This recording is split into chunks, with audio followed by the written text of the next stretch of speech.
What would you do if one day you created the best car in the world?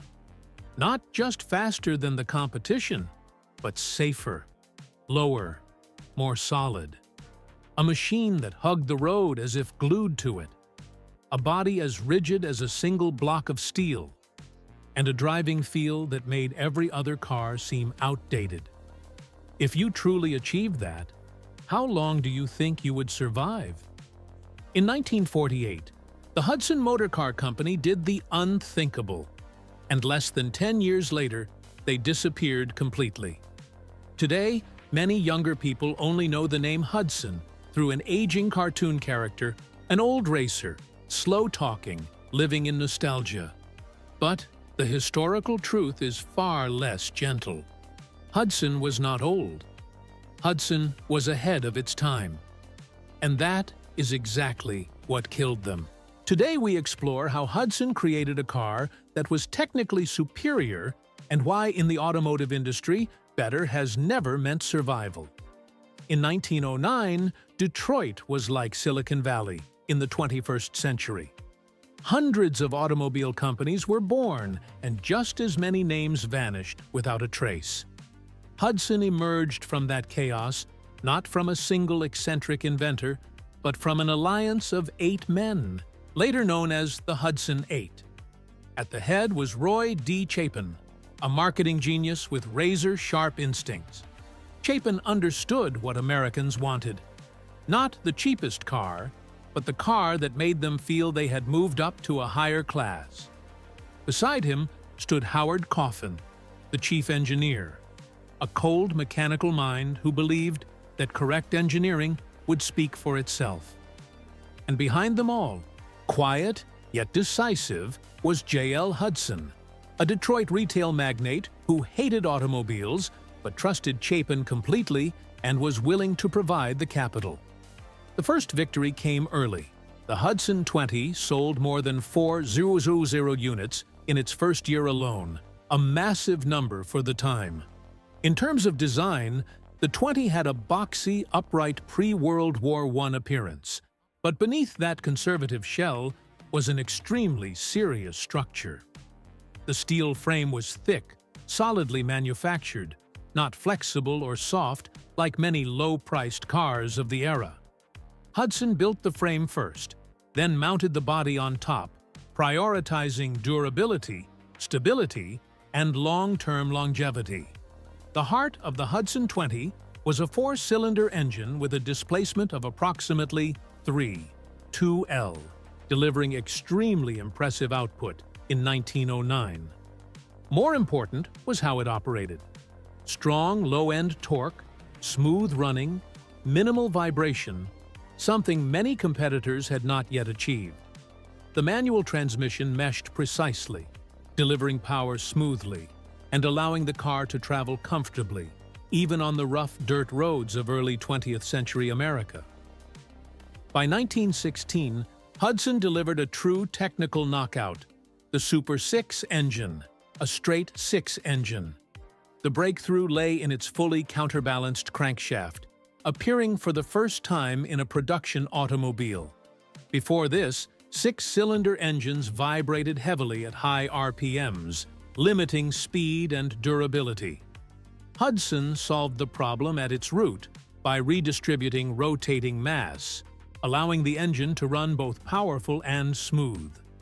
Structurally, the engine featured a thick block, a low-mounted camshaft, and an improved lubrication system that allowed it to sustain high speeds for extended periods without destroying itself.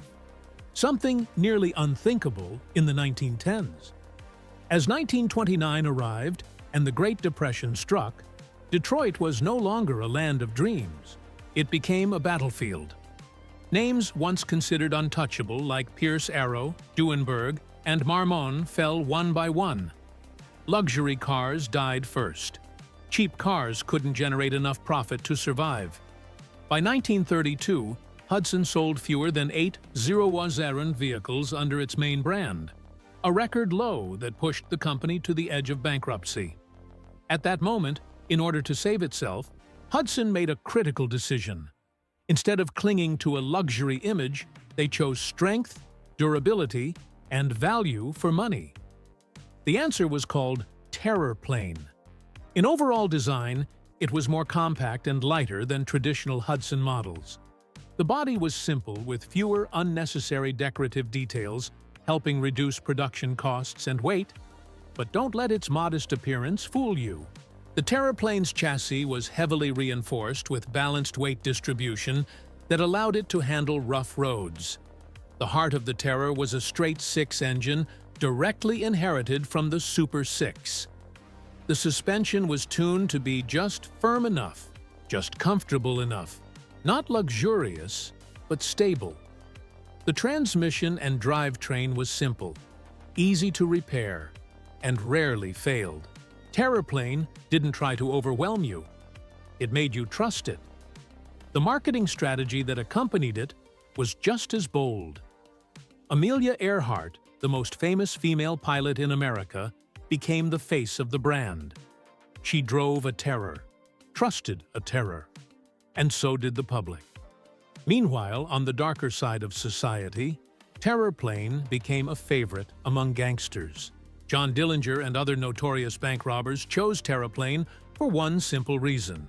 It was fast and not easy to catch. In 1937 alone, more than 90 Zero-Zarbon Terraplanes were sold. In total, nearly 280 Zero-Zarbon Terraplanes were sold over 6 years, helping Hudson survive the darkest decade in American history. When World War II broke out, automobile assembly lines fell silent. Hudson, like many other manufacturers, shifted to serving the war effort. But they didn't produce just for appearance's sake. Hudson manufactured aircraft engines, anti-aircraft guns, and military components that demanded extremely high precision. The war years gave Hudson two invaluable assets: capital and engineering discipline. In 1948, when the war ended, Americans were ready to buy new cars, but most major manufacturers chose the safe path, taking pre-war 1942 designs, lightly refreshing them, adding chrome, changing the name, and calling it the future. But Hudson did not. They decided to place an all-in bet called Step Down. Step Down was not a styling trick, nor was it a marketing campaign. It was a structural revolution. Hudson used a mono-built semi-unit body design where the body and frame were no longer completely separate, as in traditional construction, but tightly integrated into a rigid cage-like steel structure. But the most important element lay in the position of the floor. With conventional American cars like Ford or Chevrolet, the body-on-frame structure placed the body on top of the frame. Drivers and passengers sat on the frame, resulting in a high center of gravity, making the car prone to leaning and instability when cornering or avoiding obstacles. Hudson did the opposite. They lowered the floor down between the two frame rails, forcing occupants to step down when entering the cabin, which is where the name Step Down came from. Passengers sat inside the frame, not on top of it. The center of gravity was lowered naturally without complicated tricks. The consequences of this design spread across the entire vehicle. The roof could be lower without making the interior cramped. The body was wider, longer, and more unified, creating a solid, planted stance. Visually, Hudson's step-down cars looked low, long, and pressed close to the road, like a panther stalking its prey, even when standing still. From an engineering standpoint, they were more stable, harder to roll over, and safer in an era when the concept of safety was barely discussed. In 1949, the market responded immediately. Hudson's production lines ran at full capacity, rolling out nearly $160,000 vehicles. The company recorded net profits of more than $13 million at the time. Hudson became a symbol of modernity and forward-thinking engineering. Buyers didn't just see a beautiful car, they felt the difference the very first time they took the wheel. In the early 1950s, America entered a collective obsession called NASCAR. This was the playground of the V8, big, heavy, loud, and intimidating. And then Hudson arrived carrying something that seemed outdated, a straight-six engine. The 308 cubic in inline six was the peak of more than 3 decades of evolution since the Super 6. The engine block was thick like a car steel slab. The long crankshaft perfectly balanced, producing strong torque right from low RPM. While V8 engines needed revs to make their power, Hudson pulled hard, smoothly, and relentlessly. A quiet kind of strength, but deadly on long races. The missing piece, called Twin H-Power, turned all doubt into silence. 2 carburetors mounted in parallel allowed the engine to breathe deeper, distribute fuel more efficiently, and deliver far sharper throttle response. This wasn't a marketing gimmick. Twin H-Power was a system that truly worked, increasing power without sacrificing durability. But the engine was only half the story. The other half lay in the step-down design. The low center of gravity allowed the Hudson Hornet to take corners at speeds competitors wouldn't dare attempt. While Ford and Oldsmobile V8s had to lift off the throttle just to stay upright, the Hornet clung to the road as if glued to it. On rough, uneven tracks, this physical advantage became decisive. The result was a period of domination that bordered on the unreal. From 1951 to 1953, Hudson won 12 out of 13 major races. Names like Herb Thomas and Marshall Teague became legends. But it was the car beneath them that forced the entire sport to rethink everything. Hudson didn't just win. They exposed the limits of the V8. While Hudson appeared to be at its peak, strong sales, racing glory, widespread recognition, cracks were already forming beneath the surface. The first problem was the very design that had made Hudson famous. The step-down construction built on the monument unitized body was so brilliantly engineered that it became too rigid. The entire body was stamped and welded into a massive single structure requiring enormous steel dies at staggering cost. That meant every time Hudson wanted to change styling, they had to reinvest almost from scratch. Meanwhile, GM and Ford refreshed their designs every year, creating the illusion of new models, even when the underlying engineering barely changed. Hudson didn't have the money nor the flexibility to play that game. Step-down cars, despite remaining technically superior, began to be seen as old. Then came the second blow, the 1953 sales war between Ford and General Motors. The two giants slashed prices brutally, willing to sell cars at razor-thin margins just to gain market share. For them, it was strategy. For Hudson and other independent automakers, it was a death sentence. Hudson couldn't sustain long-term losses. Every car sold had to make money, and that meant they were defeated before the race even began.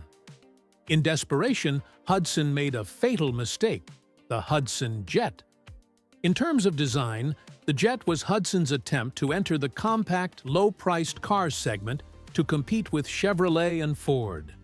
But instead of inheriting the low, wide, unified stance of the step-down cars, the Jet had tall, narrow, awkward proportions.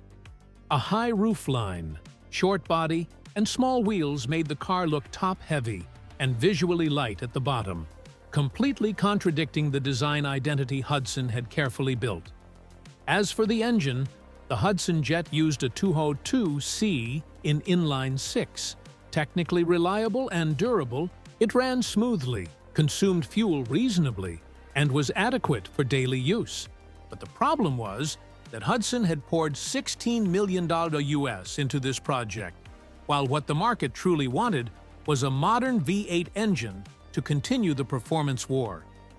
And the result in 1953, the Jet sold just over 21,000 units, while its direct competitor, the Nash Rambler, sold more than 150,000 cars during the same period. The Hudson Jet achieved only a fraction of its rival's sales. High production costs crushed profit margins. By 1954, Hudson was forced to accept the inevitable: a merger with Nash to form American Motors Corporation. On paper, it was a partnership, but to Hudson loyalists, it was a farewell. Hudsons built after 1955 were no longer true Hudsons. They were Nash-based cars with Hudson badges, bitterly nicknamed Hash by enthusiasts. No step down, no engineering identity, no soul. In 1957, the last Hudson rolled off the assembly line quietly. No farewell ceremony, no major headlines, just another name disappearing from Detroit. But for those who truly understood Hudson,